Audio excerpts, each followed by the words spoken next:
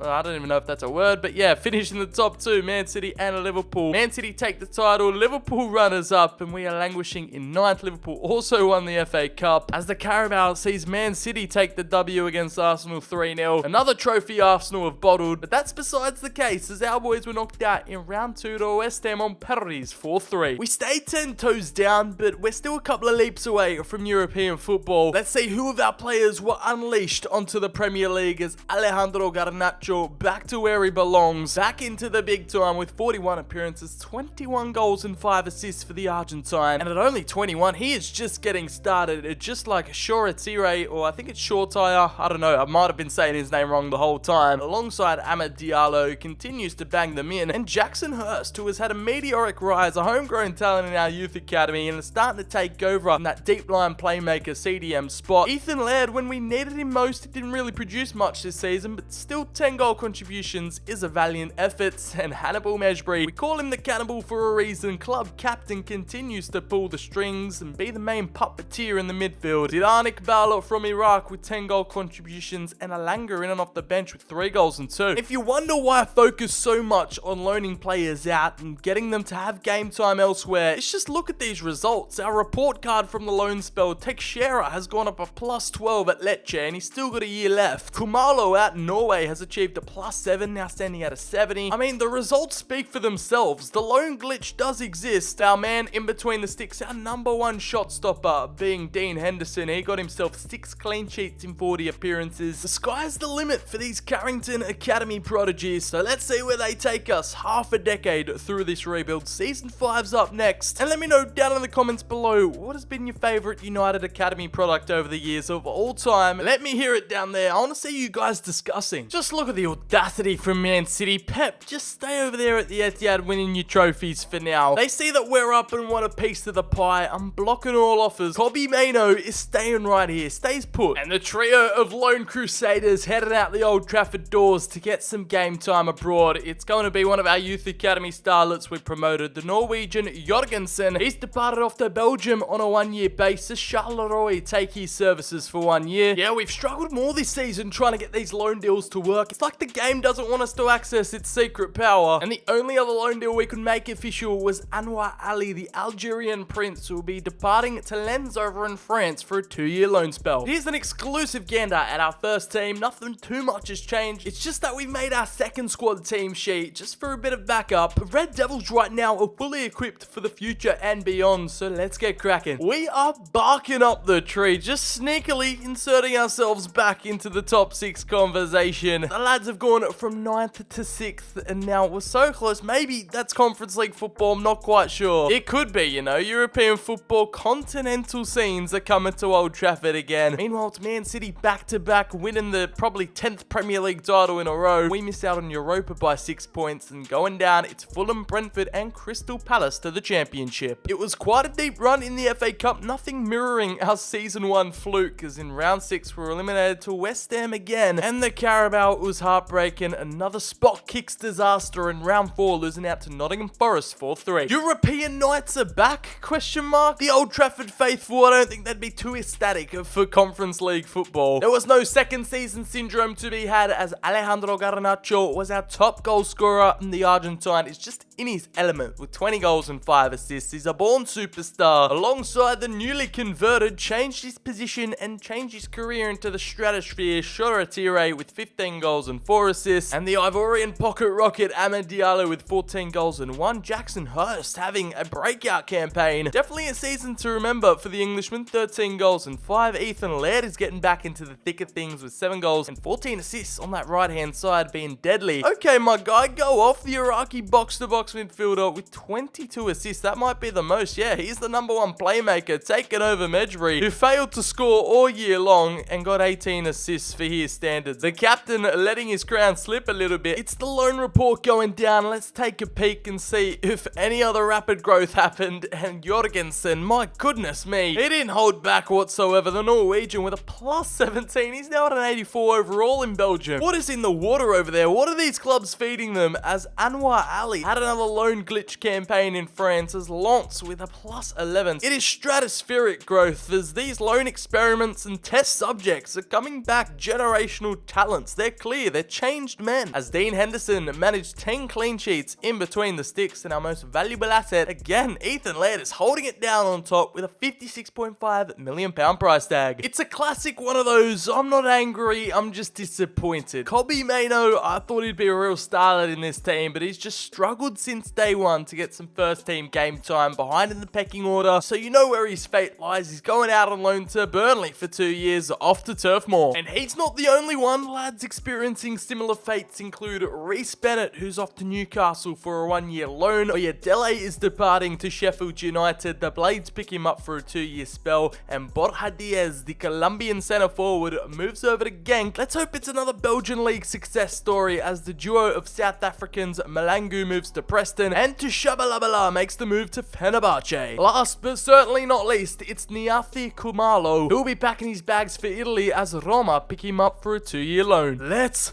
go.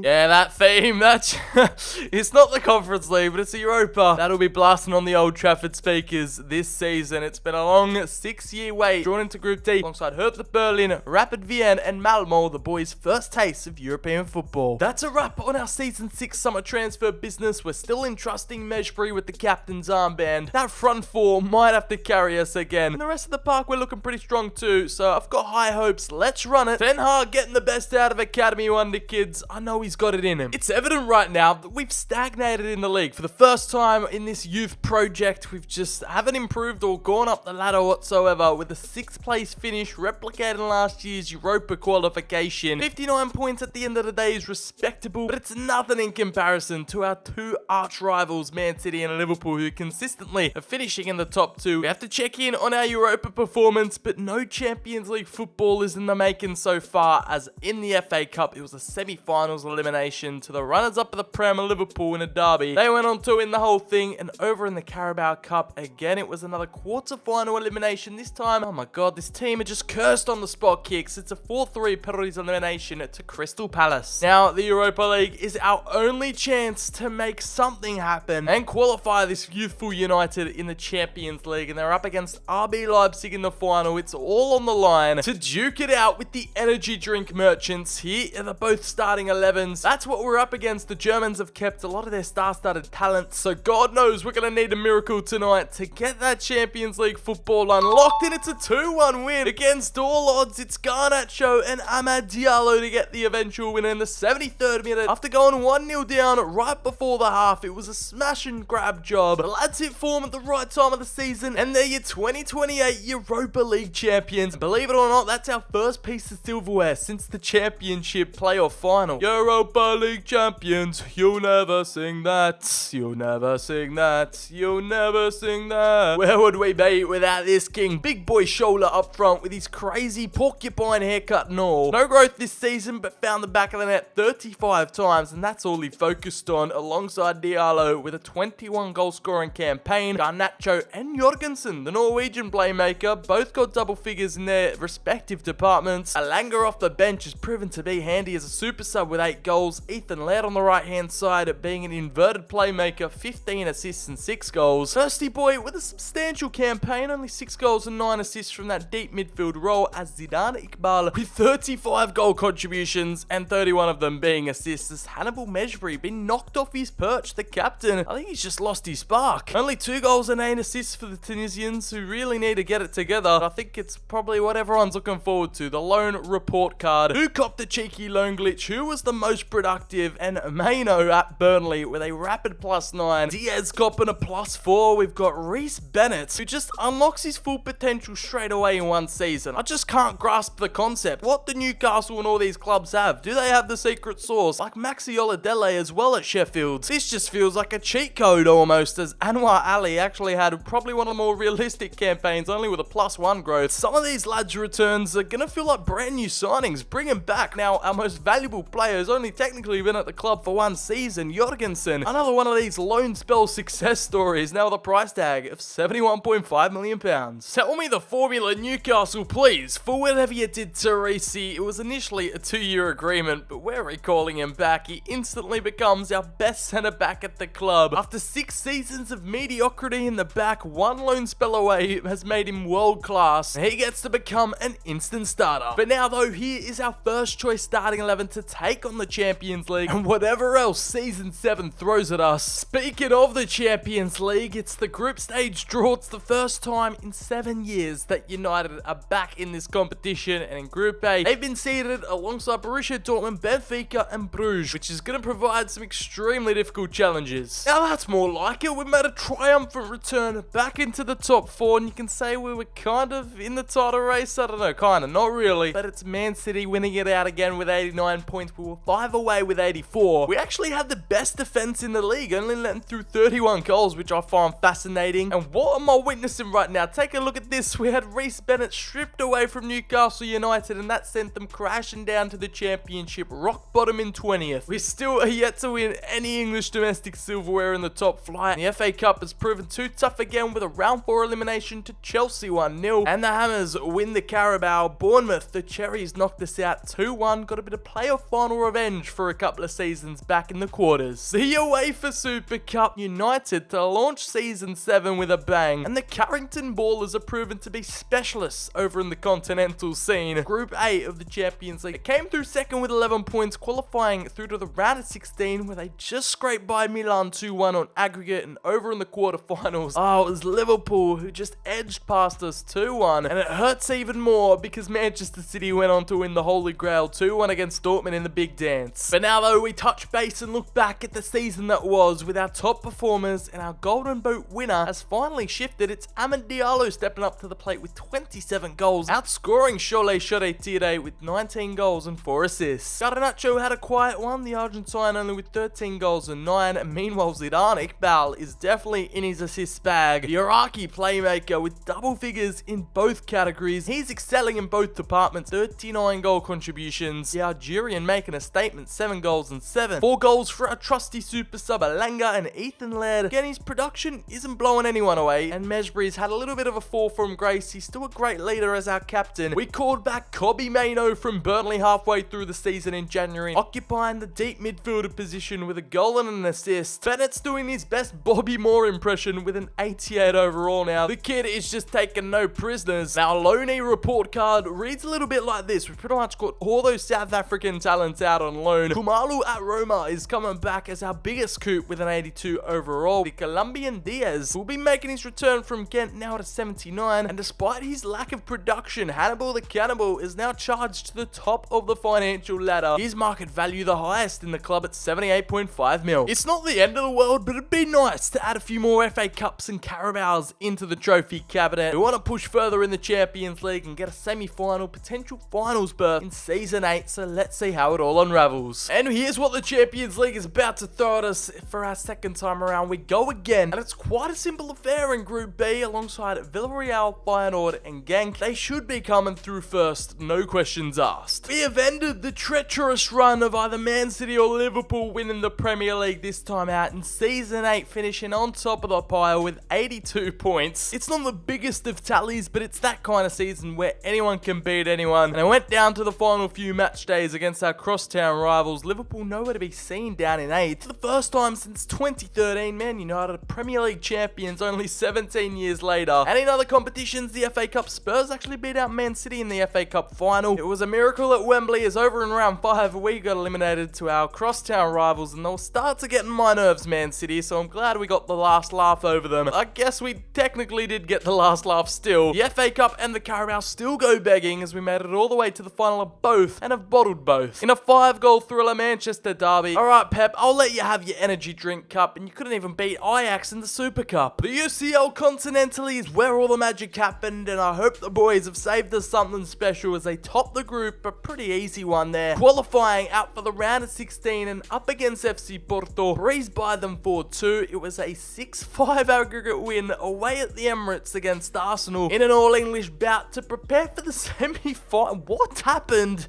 in this game? Was defense even a concept at the Parc des Princes in an 8-7 aggregate win, a 13-goal thriller? Man City got pumped against Real Madrid in the other game, which means it's United v Madrid in the big dance of 2030 to fight it out for the Holy Grail. They did it in the most dramatic of circumstances, but what a run it was. Just like in 2019, there was another miracle night in Paris, and I don't know what to say. These lads just know how to dig deep, and for... oh god, we have to reset it again. That glitch just kills the vibe, but here we have it. Here are the United superstars that got us into the final, and boy, they do know how to score them. Finding the back of the net is in their blood, and Shoretire reclaims his spot as the club top goal scorer. Golden boot for him with 29 goals. We had Garnacho with 28 and Ahmad up front with 23. He's now back amongst the winner's circle, and we had Iqbal with a critically record-breaking season for the Iraqi. You might as well call him Zinedine with these kind of numbers. He's pulling up 44 goal contributions and 34 assists. The production is absolutely elite, and he's outperformed our own captain, Hannibal the Cannibal. Nevertheless, I'm still impressed as Anwar Ali actually managed to inject himself into first team action. The Algerian with 8 goals and 3 assists off the bench. With a few sporadic appearances, it was Ethan Laird who gets the biggest surprise of the rebuild award. As for the rest of them, we got to pay a testimony to, United's Carrington Academy strength. Mainoo's revenge arc was something to revel at. It's been a healthy mix of fictional and real-life Academy stars, as it's Dean Henderson with 19 clean sheets, the now 33-year-old shot stopper. And in this 31-man squad, we have Garnacho, who's made a late charge and claimed the top spot with a 20% market valuation increase. The task is simple: win the Champions League for the club for the first time in 22 years, and up against the record holders at the San Siro. No injuries, no suspensions, everyone's at full health. It's our strongest team up against the Real Madrid squad, who have pretty much stayed set in their ways. Live from Milano, it doesn't get any bigger than this. It's a ground that's held some historic events, and hopefully we're going to provide it some historic results tonight. The fans are pouring through the barricades to see their Youth Academy Red Devil graduates on the pitch tonight in the prime of their careers, and the Reece Bennett tifo is out. No walkout animations. This game just flipped straight into kickoff as Amad Diallo gets us underway. We're not wasting any time. Got to keep in mind, Ten Hag has still been the main tinkerer behind all of this, been the main architect. Couple of early nerves here as Benzema flurries forward with the ball to Rodrigo, who gets in fast. Bennett has to do an unorthodox clearance, and now we're up and away, trying to get the better of Tchouaméni, but it's the Frenchman who comes out on top, and Benzema, Vinicius Jr. working their magic, but Dean Henderson equal to the Brazilian shot and has to parry it out for a corner. Carlo and his eyebrows tonight are looking as menacing as ever. Corner for Real Madrid, early set piece opportunity. The header from Tchouaméni cleared off the line by Meno. Falls into his grateful feet. Now Mesbri has to win that battle. Yeah, ref, he got the ball. Just a warning for the Tunisian. Start to slow it down and play with purpose, as Mesbri tries to send through Laird, and the cross was there. Both clubs wearing their away strips tonight. I thought, why not give the white one a go? As Laird with a crucial interception. Meno finds Mesbri, and Shoretire, I think he's onside. You know, he's got just one man to beat. He wanted to cross inside, and it worked. It's a scintillating headed strike from the Ivorians, the smallest man on the pitch. But Diallo grabs a Champions League classic and heads it into the bottom right-hand corner. First shot on target, first goal. Why is there no replay? Why is everyone just standing still in the replay? This game is glitched beyond belief. What are they on? What did these guys take before this game? Because I've seen more movement at a goddamn nursing home. Career mode, go home, you're drunk. And the Galacticos running forward with Vinicius Jr., but Bennett has been pretty much flawless. He's keeping this defense all together. This unit might concede here, and Henderson has to go low again for a save. And over to Laird, it cuts inside ever so elegantly. And look at this ball, Mesbri over the top to Garnacho. It finds the Argentine backstick. The touch was too heavy. The cannibal, he's putting people on their knees, and he heads it back to Meno. Sees Iqbal on the edge of the area, and he just wants to smash it in that position. Why is my controller disconnecting? Embarrassing. Okay, he's taking all the suspense out of that chance. I think we're there, right there for the second, and it's the weirdest goal I think I've ever scored. Live in a Champions League final, Alejandro Garnacho gets our second to double our lead. This game in Rebuild has just thrown everything at us, testing our limits, and it's disconnected again. Okay, I think I've got the issue sorted for now. As the boys celebrate, we're not going to get a replay. Everyone's just standing still like statues. And right before the halftime whistle, we send the Galacticos into disarray with a 2-0 lead. The ref has blown the whistle to end the strange first opening encounter, first 45, as the pressure continues to build. Real Madrid desperate for an answer, desperate for an equalizer. It's Bennett, the only one's back, and he has to mark bloody 3 plays at the same time, and they get a goal, pretty much mirroring our second goal. A powerful strike off the crossbar, and it lands straight to their players. A land home, a tap in, and Vinicius Jr. Another day at the office for the Brazilian, and it's game on. He spreads it across ever so beautifully to Laird, and Shoretire, now it's a 2v2. He can use his pace, and there might be another sweaty on here for Diallo, who went for the acrobatic finish, and Garnacho to keep it in play. He has a few skill moves. Another ball launched inside. And who would have guessed? Our top goal scorer, Shoretire, however you say his name, the spikes on his head connected with the ball, and it's our second headed finish for the night. That delivery from the South American was pinpoint. I know you can't really watch it back, but you get the gist. They're out here playing some liquid football right now with that true United philosophy. Attack, attack, attack. Search for an option. Mesbri cuts back inside to Meno. Iqbal might want another shot, you know, and Iqbal has just unleashed a weapon from his left boot, the Iraqi, probably the first to score in a Champions League final for his nation, and that absolute rocket has launched our hopes for victory tonight to the stratosphere. And outside the boot, probably what, from 35 yards out, you can kind of get a vision of how the ball went in, and Ten Hag refuses to celebrate. And Vinicius Jr. trying to get one back for Real Madrid. Bennett with I thought that was a goal-saving tackle. It's going to be a red card for Reece. I've just praised him after having the game of his life, and I thought he got the ball there. Obviously, we're not going to see a replay to see if that was a fair penalty call or not, but, you know, the referees had no second thoughts. An interesting end to what has been an entertaining final, and we get Panenka by Benzema. Ice in his veins for the former Ballon d'Or winner. And Real Madrid's number 9 still kicking it. Didn't take the Saudi money in this save, and he's gotten them back a goal. I guess it makes the scoreline look a little bit less egregious for Real Madrid. This guy, he's probably pushing 40 at the moment, and our 2-man defense, they're all over the shop. Real Madrid have got no one back. They've pushed everyone forward. Amad Diallo, 1-on-1 with Andre Luna, and he cuts around them. Oh my God, this is absolutely filthy. filthy. These lads have got the Midas touch. Everything they are touching is turning to gold in front of net. The cutaway, the Ronaldo chop, the 3 defenders falling on their knees, rounding the keeper and ending off this match made in heaven in style. That was the last kick of the game. 5-2, egregious victory. They showed no mercy, and there you go. We get a Champions League final cutscene with a game littered of bugs, controller disconnects, and no replays. Bennett's actually come back onto the field after he was sent off. Nothing's gonna surprise me anymore. If it starts snowing randomly while they lift the trophy, I just won't bat an eye. It's been ballistic, it's been bizarre, it has been all over the place. That's the way the youngsters like it. And for United, they're European champions, all whilst doing it in an iconic, unreleased white strip. And if they win some major silverware in it, it's gonna go down as one of a fan favourite. If you want to see more Academy-esque rebuilds, let me know down in the comments below what club should be next. Maybe a Liverpool, Man City even. Join my Discord if you want to find out all the FIFA mods I use in this video and all the rest of my videos. If you've made it all this way, drop it a like down below, hit subscribe, turn on the notifications so you never miss out on any new content coming to the channel. Follow all my socials. It is what it is. As always, I've been Sir BCHD. Have a great day. I'll catch you all in the very next video. From the section, I see LA, London, Paris, tour for days. Don't sleep much, so I'm up till late. 5 AM, need to catch a break. Spark up a blunt is this lemon haze. Gelato to the chest, got me feeling blazed. EA, I'm in the game.